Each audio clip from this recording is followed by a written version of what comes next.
Rick, we've got Anthony Blinken has been dispatched to Kiev. We've had bipartisan senators, Republicans and Democrats, went to Kiev as well yesterday.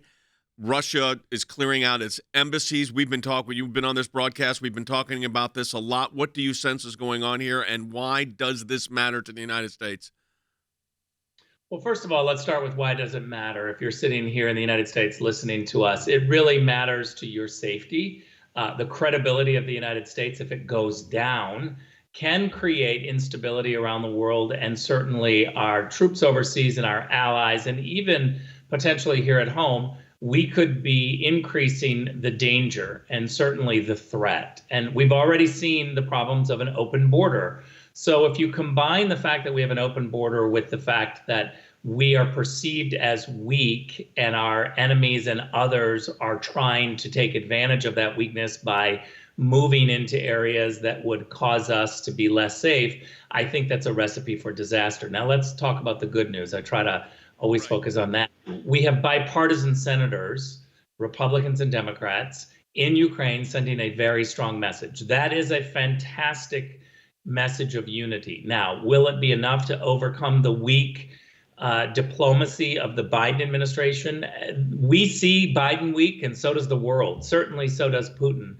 And I fear that with the change in government in Germany and the Europeans looking for some sort of consensus together, that the Biden team is sending just a very strong message of weakness. One of the things, Rick, that I am very concerned about in all of this is that Russia has the pipeline. Germany wants that pipeline. You were the ambassador to Germany. Does Europe have the capability, the backbone here to really do something if Russia takes action, or are the economic ties too great so that they won't? It's such a good question, and I just have to go back briefly to the Trump administration, where we believe that Europe was much more than just Paris and Berlin.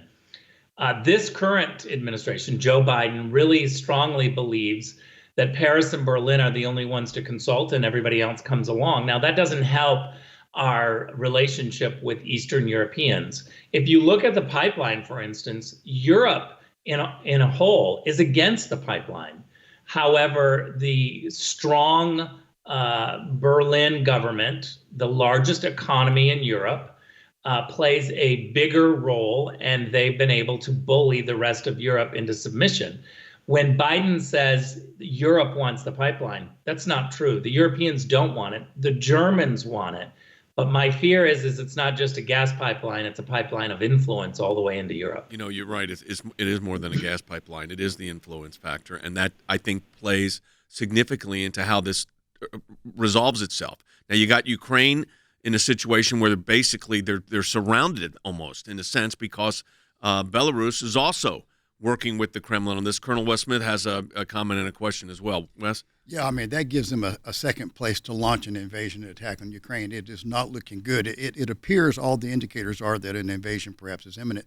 My question to you, Rick, since you were the ambassador to Germany, though, is there any hope, as you read the tea leaves, that maybe the new German government would be a little more hawkish on this issue as they stand up to Russia, or are they just going along with what Chancellor Merkel and her government did? Well, Chancellor Merkel's government had a coalition of the Christian Democrats, her party, and the socialists. The new government is a combination of the socialists and the Green Party. Now, look, I want to oversimplify the Green Party of Germany by saying it's not what Americans think of as a Green Party. It is largely wealthy people who care about quality of life issues. And so think of a lot of suburban women who are charged up in America. They have a strong voice in America, and they have a very strong voice in Germany. I would say the answer is the German Green Party is against the pipeline, but the socialists are for it. And so it's going to be an interesting combination to see if the Greens can have a very strong voice. I'm a little bit nervous that the two individuals running defense and diplomacy for the Germans are two individuals who are members of the Green Party, but they're both very new to their jobs, and I'm nervous that they are going to be outmaneuvered by the Russians, the rest of Europe, and even the Biden administration. Talking about negotiations, Rick, we have the situation with Wendy Sherman, who was conducting major negotiations in this situation just days ago.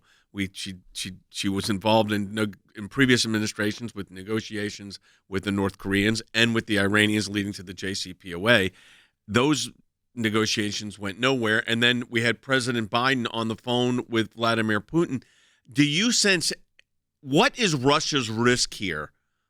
Under your administration, previous administration, the risk would have been so significant we wouldn't even be having this conversation, to be blunt. I do not see them invading Ukraine under President Trump and Mike Pompeo as Secretary of State and Rick Grenell as DNI or Ambassador to Germany. I just don't see it.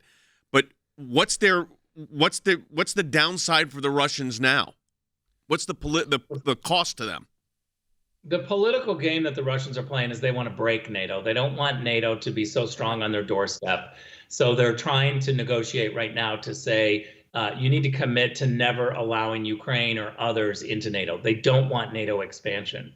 Now, the irony of this is that the Biden team is so weak on NATO contributions that I fear that Putin has really got a double whammy here. You've got an American administration unwilling to tell the NATO allies, pay your fair share. You've got the Germans with a surplus not paying their fair share.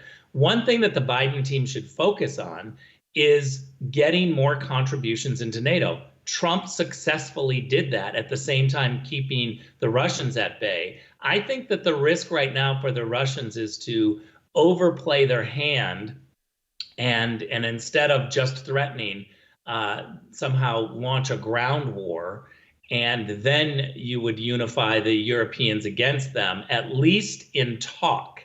I don't believe the Europeans are ready to take any tough action, and the Biden team has already said, we're going to go along with whatever Europe does. So Putin's got a PR disaster at least on his hands, and hopefully he doesn't move into a ground war, which would really challenge NATO at a time when not all of our NATO allies are paying their fair share. You know, it's interesting.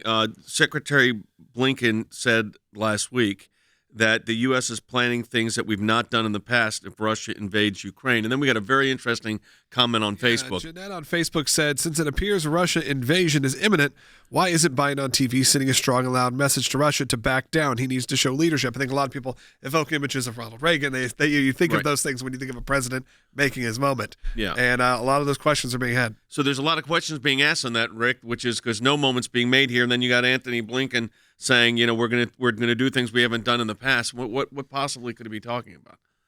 Well, look, you've got two choices here. You either got war or diplomacy. We already know that the Biden Disraeli famously said diplomacy can be war. And he's right, but go ahead. Look, the Biden team has already messed up Afghanistan to the point where our threats of military action are not credible right now. And Putin and Xi and a whole bunch of others know that. So the idea that you're going to have a credible threat of military action right now is just dismal. And then when it comes to diplomacy, we already gave the pipeline away. And we said we're going to join whatever the Europeans want. So you're really undercutting both options in a Biden administration. And that's what is the strong message of weakness. We're undercutting the military action option. We're undercutting diplomacy. We have Wendy Sherman, who has literally failed in everything that she's done. So I don't see where our strength is right now. And that it falls on Blinken's shoulder. He said diplomacy is back, but it seems to be on its back. Yeah, that's very true. And here's the concern that I have in this, Rick, and that is world instability, global instability, regional instability, obviously within Europe, but global instability when you have Russia already meddling in other parts of the world, China being quiet while this is all happening. Of course, we're concerned about what their actions are going to be. So all of this together, we only got a minute left, presents a situation where it could be very destabilizing for the U.S. interest, too. Well, China's whole game plan has always been look at Russia. Russia's a problem. And meanwhile, they're quietly getting away with too much. And so this plays into their hands right now. Yep. China is quiet, but but they certainly are taking a lot of action and maneuvering where they can and taking full advantage of this situation. Rick Grenell, Senior Advisor on National Security and Foreign Policy for the American Center for Law and Justice. Rick, thanks for your insights on this. We'll obviously be talking to you later this week. This is a big week.